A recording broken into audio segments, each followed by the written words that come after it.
វាសួរបងប្អូនទាំងអស់គ្នាអញ្ចឹងសូមចេញវីដេអូតិចទៀតហើយដោយសារតែបងបរិយាផងតបគាត់ឆាតមកបងប្អូនទាំងអស់គ្នាគាត់សុំទឹកសុទ្ធដោយសារតែខ្វះទឹកហើយ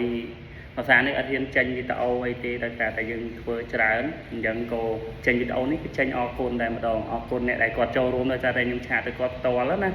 អញ្ចឹងអរគុណបងស្រីដែលមានគណនី account Facebook របស់គាត់ស៊ីណាតក៏ស្ទើរតែគាត់ចូលរួម$30ដើម្បីជូនវីរៈកងទ័ពដែលគាត់ខ្វះទឹកអញ្ចឹងគាត់ចូលរួម$30អញ្ចឹងសម្រាប់ខ្ញុំគឺអត់ដែរទេបងប្អូនទាំងអស់គ្នាហើយឥឡូវនេះគឺនៅពេទ្យទេជូនម៉ែមកពេទ្យពេញអញ្ចឹងអត់ដូចគ្នាប៉ុន្តែខ្ញុំចូលរួមបន្ថែម$5ពីលើណាបងប្អូនទាំងអស់គ្នាអញ្ចឹងអត់មានអីជួយច្រើនទេបងប្អូនទាំងអស់គ្នាហើយនេះវីដេអូដែលគាត់ឆាតមកជាមួយខ្ញុំគាត់សុំទឹកបងប្អូនដាច់ទឹកនៅបងអើយដាច់ទឹកទៀតហើយនេះដាច់ទឹកផឹកហើយបងហើយបងអាចត្រេកគេបាន20 30 40រូបបងថាបានអូនដូថាបានក៏អត់ទៅណាបងអើយបងដាច់ទឹកណាបងដឹងមិនមែនទេបងទៅពេលអាសាយគេអត់ហើយណាមួយត្រូវជូនម៉ែឡើងមកពេញទៀតចឹងអានេះជាសម្ដីដែលខ្ញុំបាននិយាយមួយគាត់ដោយសារតែខ្ញុំអត់ហ៊ានសន្យាមួយគាត់ទៅបានប្រាប់នៅដើមវីដេអូគឺអត់ហ៊ានរៃច្រើនទេហើយខ្ញុំគាត់តែផុសនៅក្នុង story account Facebook របស់ខ្ញុំទេបងប្អូនទាំងគ្នាអញ្ចឹង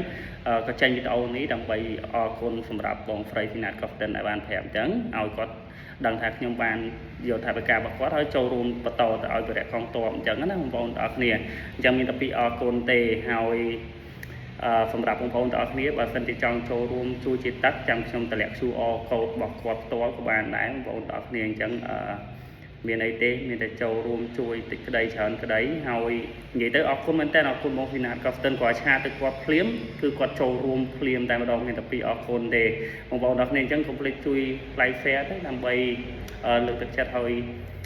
អរគុណបងប្អូនគ្នាសម្រាប់បងប្អូនដែលគាត់ចូលរួមជួយដល់វិរៈកងទ័ពរបស់យើងណាអញ្ចឹងគាត់ទៅបាញ់គាត់ប្រាប់គាត់ព្រមគឺគាត់បាញ់មក$30ភ្លាមនេះបងប្អូនទាំងគ្នាអញ្ចឹងសម្រាប់បងស្រីចូលរួម$30ខ្ញុំនឹងបន្ថែម$5ពីលើមុនហ្នឹងខលទៅកងទ័ពដែរតែទៅកងទ័ពដែរបងប្អូនទាំងគ្នាតែសួរគាត់ថាអាចនិយាយបានអត់អីអត់ប៉ុន្តែដោយសារតែគាត់បិទអ៊ីនធឺណិតអញ្ចឹងអត់អាចតាក់ទងបានអញ្ចឹងក៏ចេញវីដេអូតែម្ដងទៅហើយខ្ញុំនឹងបាញ់លុយផ្ទាល់ទៅឲ្យគាត់តែម្ដងបងប្អូនទាំងគ្នាហើយបើអាចខ្ញុំនឹងឲ្យគាត់ចេញវីដេអូបន្តិចដើម្បីអរគុណសម្រាប់បងប្អូនដែលគាត់ចូលរួមណាបងប្អូនទាំងគ្នាអញ្ចឹងអរគុណច្រើនសម្រាប់ការចូលរួមជួយដល់វិរៈកងទ័ពដែលគាត់ខំពលីគាត់ខំបូជា